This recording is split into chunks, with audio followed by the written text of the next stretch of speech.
तो यह सब रटे रटाए उत्तर हैं, उनकी पुनरावृत्ति करते रहो, बार बार करो कि दुनिया इतने दिनों में बनी, जमीन इतने दिनों में बनी, आकाश इतने दिनों में बना, अंतरिक्ष इतने दिनों में बना।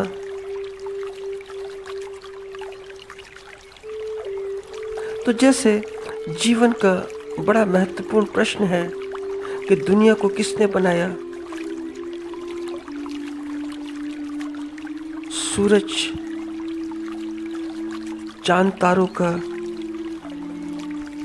निर्माता कौन है?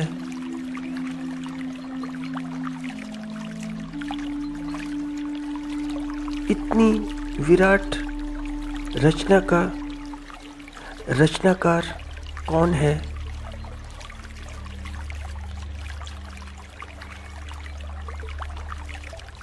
इस इतनी भव्य कृति का यह कर्ता कौन है?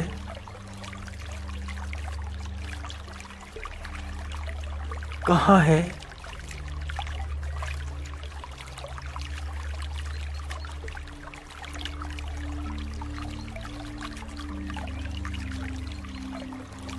तो क्या इस कर्ता को, इस निर्माता को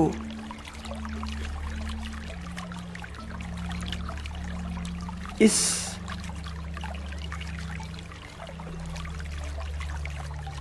रचनाकार को देखा जा सकता है?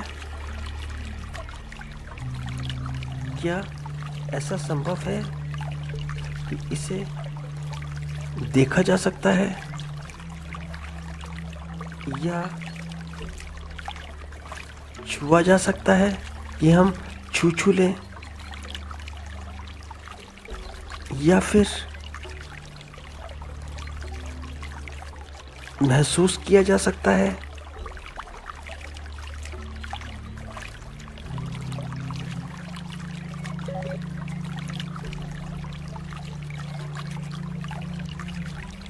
कि निर्माता कौन?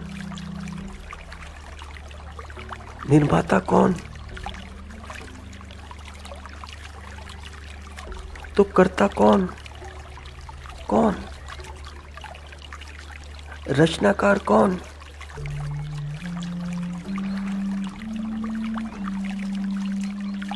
तो धार्मिक लोग जो अपने आप को धार्मिक समझते हैं, धार्मिक व्यक्ति जो अपने आप को धार्मिक समझते हैं, वह धार्मिक इन्हीं अर्थों में, बस मानसिक अर्थों में, मानसिक रूपों में, वे बस मन से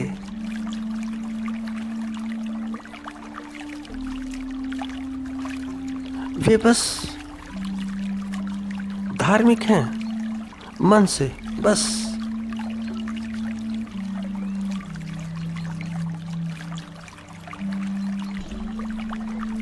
इसके अतिरिक्त और कुछ भी नहीं।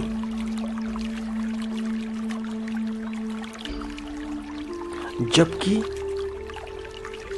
जीवन बहुत व्यापक, बड़ा व्यापक, वहाँ पर मन का कुछ भी मूल्य नहीं।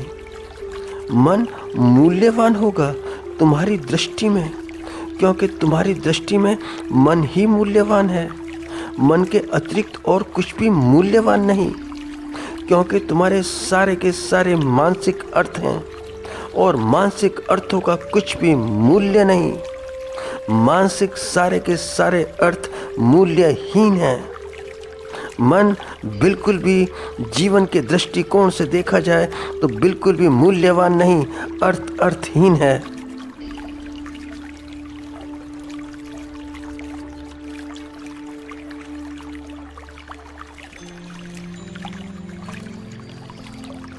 जीवन के आकाश में मन क्या है? कुछ भी नहीं, बस एक उड़ती चिड़िया है जो जीवन के आकाश में उड़ती है, और कुछ भी नहीं। इसका और कोई मूल्य नहीं,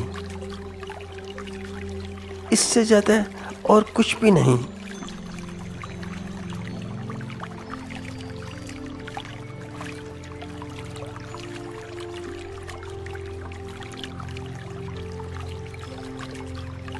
तो मन धार्मिक हो या ना हो, क्या फर्क पड़ता है? कुछ भी फर्क नहीं पड़ता, कोई फर्क नहीं पड़ता।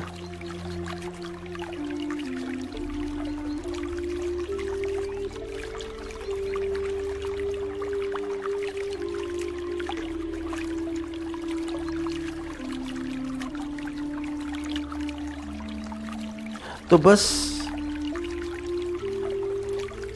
धार्मिक लोग जो आस्तिक हैं, आस्तिक जो मनोगत हैं, तो उनके पास सारे के सारे जवाब हैं, सब जवाब।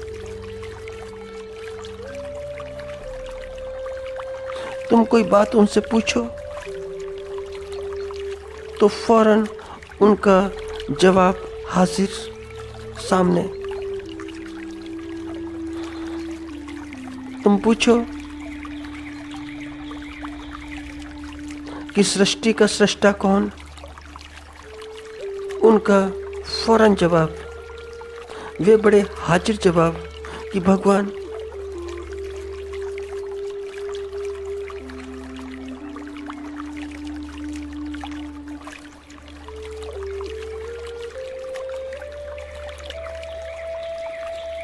तो यह आस्तिक बड़ा बड़ा हाजिर जवाब है।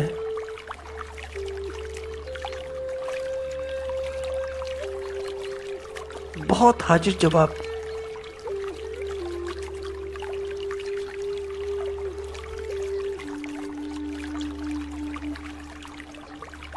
मगर नास्तिक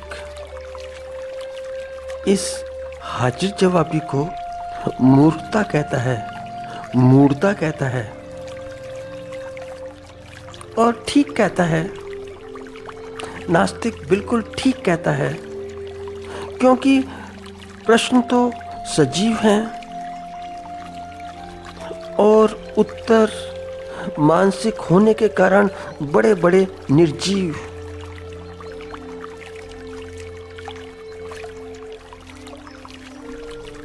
तो प्रश्न बिल्कुल जिंदा, एकदम एकदम जीवंत। और जीवंत इसलिए क्योंकि प्रश्न जीवन से उठे हैं, प्रश्न जीवन से उठा है। और जीवन ज़्यादा प्रश्न नहीं उठाता, 2-4 बस। और जीवन जो 2-4 प्रश्न उठाता है वे जीवन भर अनुत्तीर्ण रह जाते हैं। उनका उत्तर ठीक ठीक किसी भी जीवन को मिल नहीं पाता, तुम चाहे कितनी भी मानसिक व्याख्या करो, उसके उत्तर तुम्हें ठीक ठीक मिल नहीं पाते। और जो मानसिक रूप से उत्तर दिए जाते हैं वह उत्तर बिल्कुल मृत मृत से होते हैं, बिल्कुल मुर्दा मुर्दा से होते हैं। यह उत्तर बड़े बड़े सपाट सपाट से होते हैं, यह उत्तर रटे रटाए होते हैं, यह उत्तर सारे पढ़े पढ़ाए होते हैं।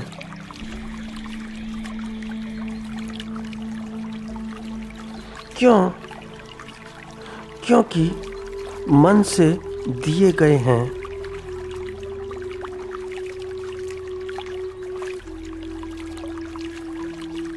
मन के पास उत्तर देने के लिए चुने चुनाए शब्द हैं, और क्या, चुनी चुनाई शब्दावली है, और क्या। इसीलिए तो शब्दों के पीछे कोई अर्थ नहीं, अर्थों के पीछे कोई प्रतिमा नहीं।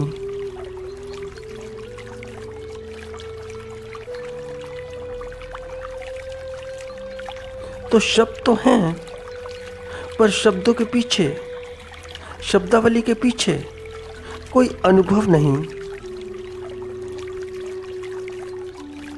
जैसे तुम अपनी माँ का नाम लो तो माँ की प्रतिमा आ जाती है, तुम अपनी पत्नी का नाम लो तो प्रतिमा आ गई, पति का नाम लो प्रतिमा आ गई,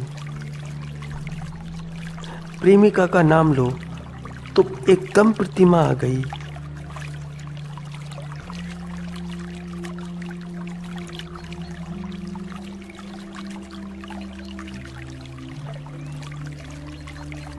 यह जो तुम्हारे रटे रटाए उत्तर हैं, वहाँ पर कोई प्रतिमा नहीं आती, कुछ भी नहीं आता। वहाँ पर कोरे कोरे शब्द आते हैं, बस शब्दों के अतिरिक्त और कुछ भी नहीं आता, कोई अनुभव नहीं आता। तो जब अनुभव नहीं आता तो यह तो तुम भी जानते हो, यह तो तुम्हारा हृदय भी जानता है कि अनुभव तो कुछ भी नहीं। तो बड़ी बड़ी दुविधा पैदा हो जाती है। और जानते हो, कई बार तो ऐसा होता है कि प्रतिमा पहले आ जाती है जब तुम दुखी होते हो या सुखी होते हो। तो जिसे तुम प्रेम करते हो उसकी प्रतिमा पहले आती है, नाम वाम बाद में आता है।